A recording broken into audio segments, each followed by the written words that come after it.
It's showtime.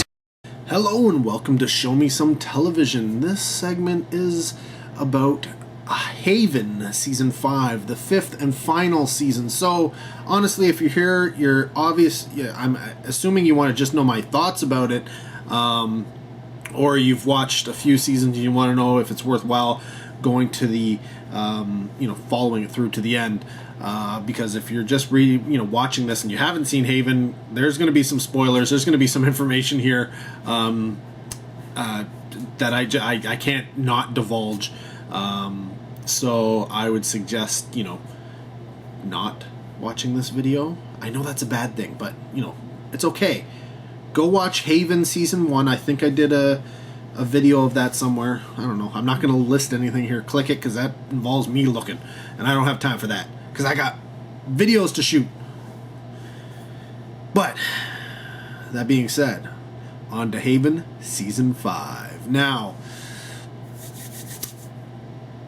this season starts and continues on right where Season 4 ends. So what you see at the end of Season 4, the big cliffhanger with Mara continues. So this season involves, it sort of has, I would say, 3 sections. Each one sort of ties into the next, but the first section deals with Mara and her involvement with all the people of Haven, and then we have a section where we have a woman from the CDC who's coming in and investigating Haven for possible disease outbreak, and them trying, the residents of Haven trying to cover things up and not allow for the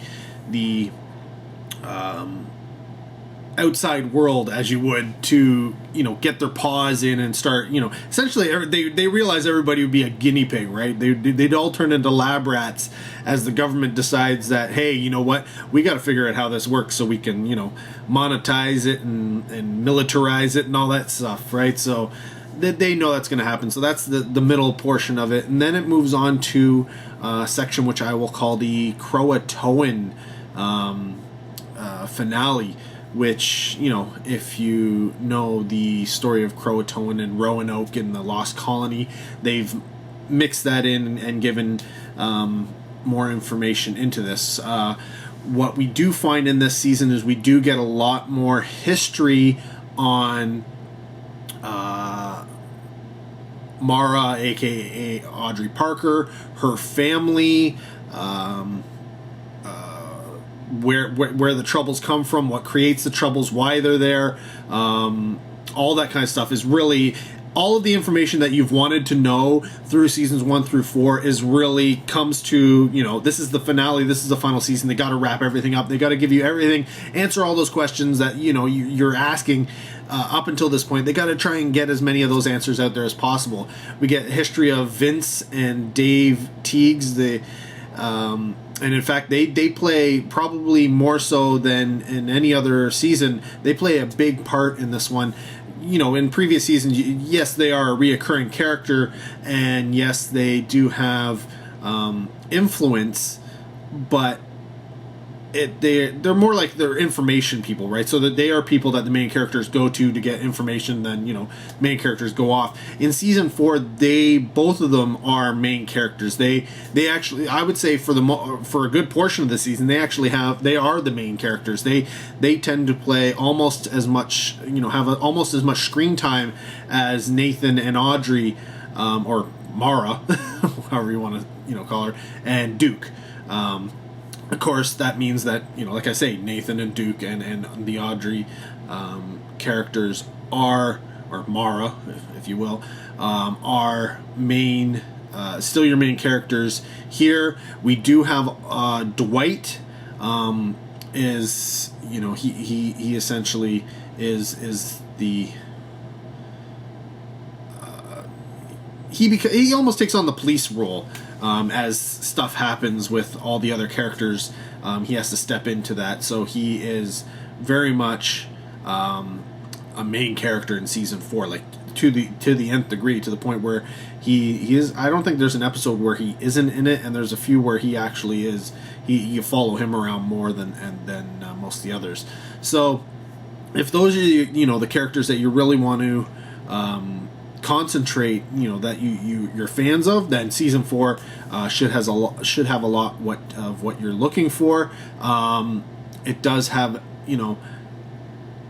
extra characters that do the regulars that come about, and then it has some new regulars that come about regularly, if that makes sense. And then of course it has a lot of ancillary characters who just sort of come in to add a little something here and there.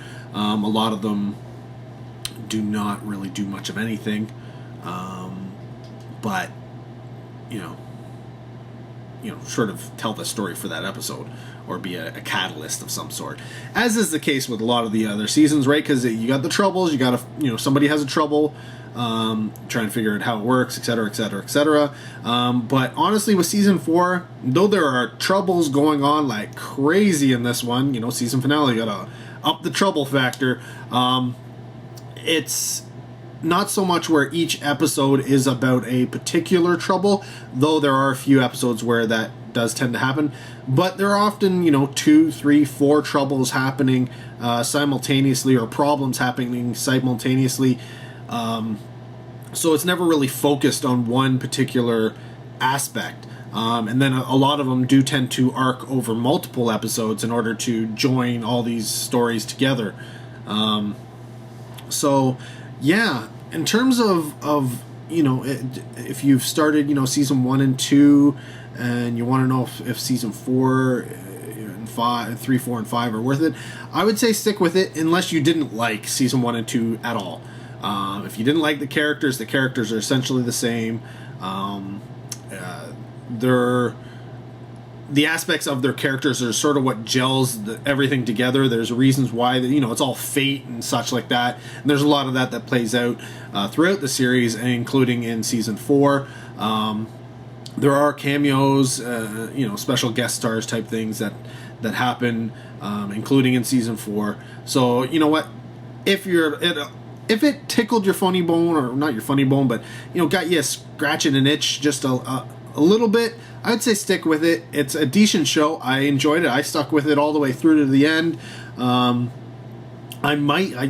could even see myself watching it again, a bunch of years down the road. I wouldn't exactly go and dive right back into it, but it is one of those shows where it's interesting enough, and I like the characters and the whole idea of the troubles enough to warrant another viewing at some point in time. I do find with season 4 there are moments that it seems like the writing, they just sort of skipped over stuff. They didn't really explain it. They just sort of rushed it through and gave a really bad answer, or it's just like, well, that's Haven for you type thing. It's kind of like the answer they give. Well, how did that happen? Well, that's just how Haven works. And they've done that throughout. I think throughout the series, if you think about it. And that is a little sloppy, but you know what, you do. They are trying to focus on the main story rather than all these little small aspects and nitpicking at the details, right? So yeah, you may find yourself going, oh, but that didn't quite make sense. That's okay. Just let it go and continue on. Eventually, it will work itself out. That being said, yeah, expect some unexpected with season 5.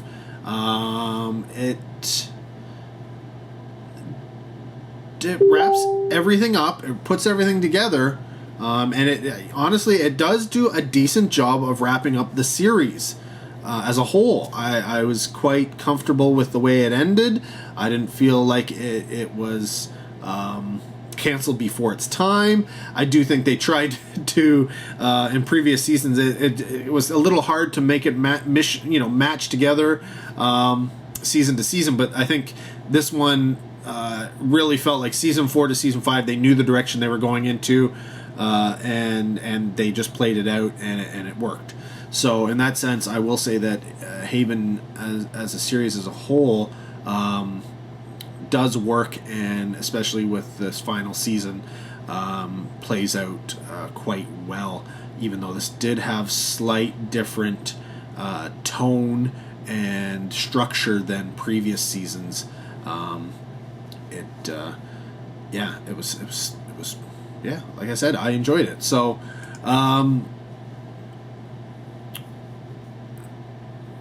it's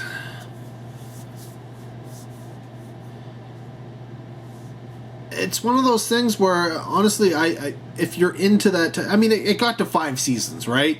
I've known series that only did 1 season, and I enjoyed them, and I kind of wish there was more. And I know you all know these programs, right? You all know they're out there. This isn't really a critical acclaimed type of a series. It's not really the huge award-winning type of series. This is just sort of your general series where the characters and the actors and what's going on is more what you're going there every week after week to watch episode after episode, and yeah, I mean it's just popcorn fun, it's like it's just a throwaway. It's one of those things to just sit back and mind-numbing fun. And I think that's the case with all of Haven, the entire series. It's not one of those things where you really have to think. It's not a thinking thing. It's not, so the CG isn't spectacular. It's just there to sort of get through the scenes and such like that. But at the same time, it's not, so terrible that you're looking at it going, oh my god, I can't watch this anymore. This is this is uber level terrible. So yeah, if you manage to get this far in Haven, might as well go to the end. That would be my suggestion. If you've never seen it before and you're watching this and you've watched this entire thing, hopefully by the time you get to this point you will have forgotten everything I've said anyways, because there are 5 seasons. You got 4 seasons worth, and there's lots of episodes. So if it does intrigue you, give the first season a watch and go through it. If you at all enjoyed that, just keep going, stick with it, no matter what you feel, season compared to another. Just watch the entire series through. I think the payoff is there overall, and you'll probably enjoy it. So yeah, if you like bubblegum sci-fi fantasy television, Haven is what you want. That's essentially it. Thanks for watching. Till next video, take care.